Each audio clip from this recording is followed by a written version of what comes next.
so se tej množici pridružili tudi sindikati. Z nami je gospa Milena Koselj-Schmidt, sindikat Neodvisnost Gorenjske. Bravo!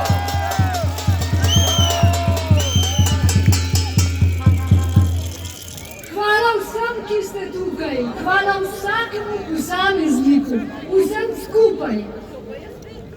Hvala mojim sindikalistom sindikata Neodvisnost Gorenjske. Dolga leta sem poklicna sindikalistka. Pokojni France Tomšič in profesor Alenka Oruk sta pa moja predpostavljena veliko let. Živela sem tudi v tujini. Znance, prijatelje in kolege imam po celem svetu. Slišimo se, večkrat divno včasih, pa me sprašujejo, kaj Milena se dogaja s tvojo Slovenijo. Pa jim odgovarjam, v lastni državi smo postali talci vlade dr. Goloba.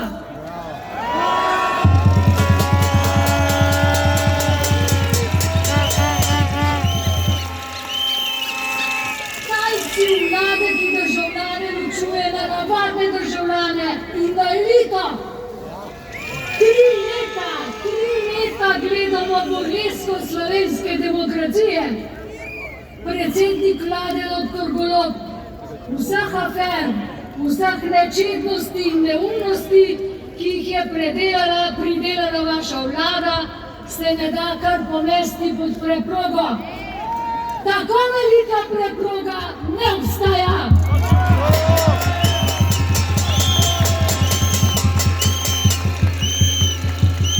Tudi psihiatrična klinika ne more zdraviti vseh vladinih norosti. Medijem, ki vam niso povšeči, natikate na gobčnike, podarjate dodatke za izjemne dosežke. Ti dodatki so tudi dedni od leta 1974. Po smrti prejemnika so jih svojci prejemali kot vdovsko ali družinsko pokojnino.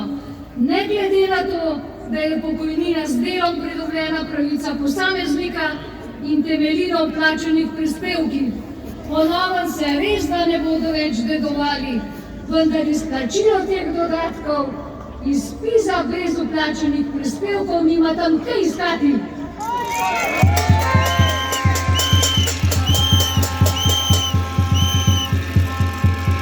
Skupite upokojence, skupite kmete, delavce, SP-je, vsak dan je vse dražje. Upokojenec 700 evri pokojnine bo plačal za zdravstveno zavarovanje prav toliko kot menedžer s 15.000 evri plače. Nepremičninski davek, vila vredna 1 milijon evrov, ne bo obdavčena. Zidanica v Novem mestu pa bo.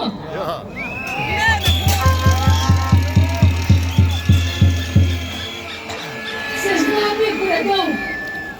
Da prideš do vrha, moraš biti brezobziren. In brezobzirnosti, pri tem se je pa predsednik vlade izkazal. Predsednici državnega zbora Klakočar Zupančiču pa tole. Dovolj je boksanja v državnem zboru. Dovolj posvajanja opic v Afriki. Dovolj norega prepevanja, bolje rečeno, fušanja na proslavah. In dovolj kazanja zadnjice častni četi na proslavah.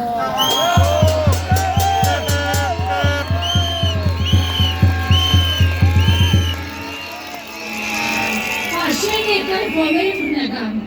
Predsednica državnega zbora.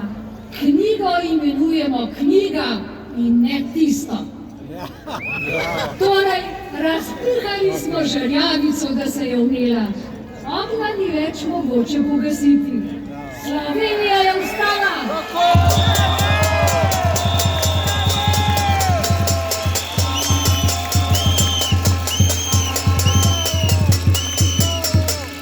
Naj zaključim z verzom Simona Gregorčiča. Vas malo je, nas je broj neštet. Nek dan se vse obrajta, Palača pade, vstane bajta. Srečno Slovenija na novi poti! Bravo!